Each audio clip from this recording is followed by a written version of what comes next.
People. Que pasa, sac passe, what they do. Now this first part of the video is about, it's an update about the trial of the Jamaican man that is in Texas, that is in the Air Force. I am speaking about 40-year-old Andre McDonald that has been indicted for the murder of his wife. We are speaking about Andre McDonald. So people wanna get it. Andre and Andre. It seems like a match made in heaven, or it seemed like a match made in heaven, only to turn out to be the girl's worst nightmare. So anyway, this man was indicted back in March of 2019 for tampering with evidence and fabricating or falsifying evidence as it pertains to the disappearance of his wife, Andre McDonald. He was indicted and then he was given bail. And then afterwards, the police basically found the body of the lady, and then he was arrested back again on July 14, 2019. So that's maybe over a week ago. Now, the funny thing is that he works on the Air Force base cyber tech operator. That means we see the youth is a educated youth. Him have common sense. So my point is that what would drive somebody to take away the life of somebody that they actually loved at one time? So it was said that when he went to court on Thursday, it was delayed until September 3rd, 2019. If my math serves me right, that is 1 month and maybe 13 days, 12 days from today. It was also said that this man them found receipt. We are speaking about the investigators, we are speaking about the detective. They found a receipt where this man bought gasoline, a shovel, axe, and they also found a burned up barrel, apparently that he used to transport the body and go dash with the body. So like I said, this man works at the Air Force base we are speaking about in Texas, and the lady's body was found east of that same Air Force base. People, is that coincidence or evidence or damning evidence? I think that it is damning evidence, because obviously he would have known that area, so therefore him know which part him got dash with him wife body. Now the thing about this case that seems so disappointing and shocking is that we see that this man is married to a beautiful woman, ambitious lady, because she is a successful businesswoman. So therefore him have the brains, him have the beauty. Now what would possess a man that have a wife like that? Now yeah, she might be miserable, nobody knows, I don't know her personally, but that still does not justify you killing somebody or taking away the life of somebody because of whatever reason. Now when we think about things like these, it sounds like a match made in heaven. We are talking about Andre and Andre. We are speaking about two professionals. So therefore, it seems like some people, they are not satisfied with success. They are not satisfied with tranquility. They are not satisfied with peace and quietness and tranquility. Them like chaos, them like evilness. It seems like they are basically possessed by the devil, because we see him have everything, the family had everything going for them. And like me say again, I don't know what the relationship is like, if there is trouble in paradise and Rete and Lele, but it still does not justify. And remember, these are two educated people, so therefore they should have a level of communication. If it is not working, whatever, if the XCX game not right, if them not get along, if they are not communicating, them should come to a compromise and live as decent people. So the moral of the story is that if you and your partner are not getting along, you guys can split peacefully.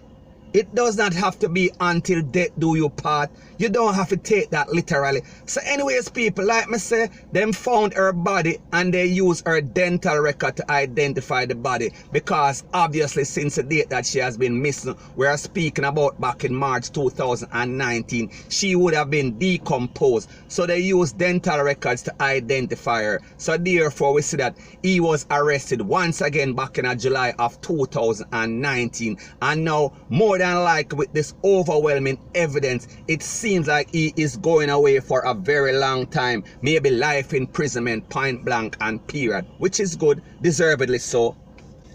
So the next thing that is popping in the news and buzzing on social media, we see that businessman, his name is Richard Bowen, the managing director of Lariba Marketing Limited.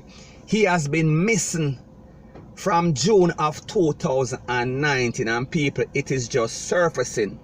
So based upon that information, it seems like somebody in the family, they've been trying to negotiate with the kidnappers or the abductors, because we see it just a surface now in July of 2019. So we are speaking about over a month, in excess of a month.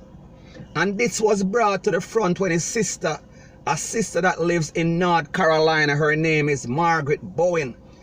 So his sister, Dr. Margaret Bowen, basically called the newspaper and said that the situation seems grim. The situation seems serious, because we are speaking about after a month. And according to the police report, it is said that they were also following 2 leads. And when they went to the separate locations, nobody was there. They tried to call the phone, and the phone is just going directly to answering service. So therefore, it seems that the phone must be turned off for a little while. Because in most cases, when a phone is turned off, it is automatically going to go to voice note whenever you call that phone, when it is turned off for an extended time, most cases. So anyway, people, like me said, this man has been missing since June, and it's obviously they are seeking ransom, and it's obviously that he was abducted for monetary reasons. Now, when we look at this and we see what has been going on in Jamaica as it pertains to the type of crimes, we see that there is a shift in the type of crimes. It seems like the criminals are getting more sophisticated. It seems like they are drawing for first world crimes, because when you look at some of the robberies and how it is orchestrated, it is done professionally. These are not the run-of-the-mill criminals that we are used to in Jamaica. So this leads me to the opinion that it seems like a lot of these crimes are being carried out by the deportees.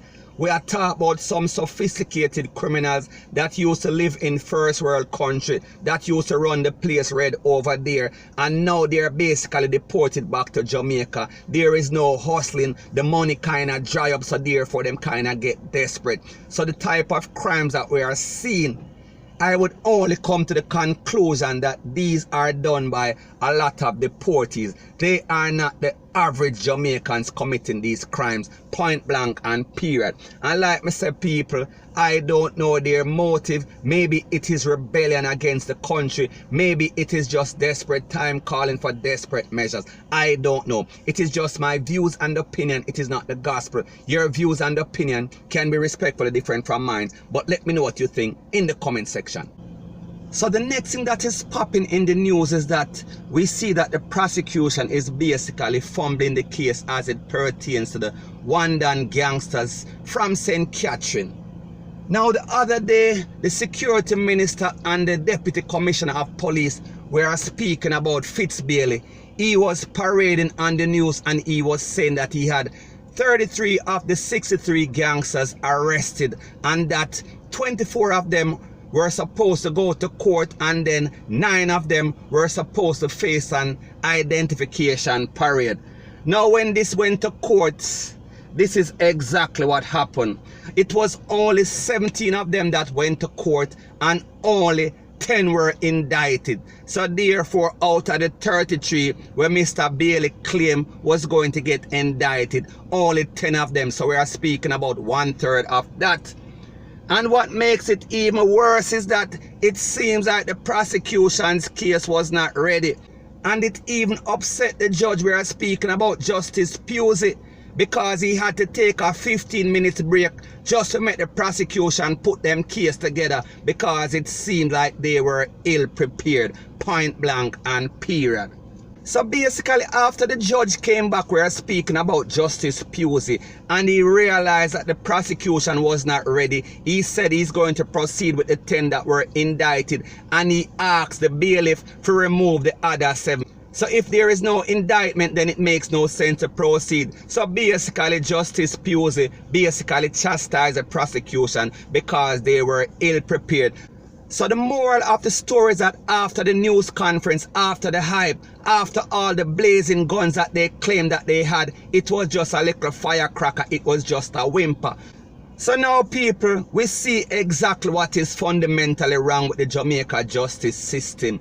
They are unprofessional. They are ill-prepared. The head don't know what the foot is doing. So therefore, they are going in different directions. So therefore, that is why we see a lot of these gang cases. That is why we see a lot of these murder cases get dismissed, because lack of evidence, because lack of professionalism, because of the prosecution being ill-prepared and did not do their homework or do their investigation, proper investigation, and also because of some stupid police, some dunce head police were always going to the court and contradict each other, because their statement and testimonies are always conflicting. One I say Ray and one I say Tay, appear Ray, Tay and Lele. So anyway, people, that is my point or views on that whole situation. And like I said, it is just my views and opinion. It is not the gospel. Your views and opinion can be respectfully different from mine, but let me know what you think in the comment section. Bless up.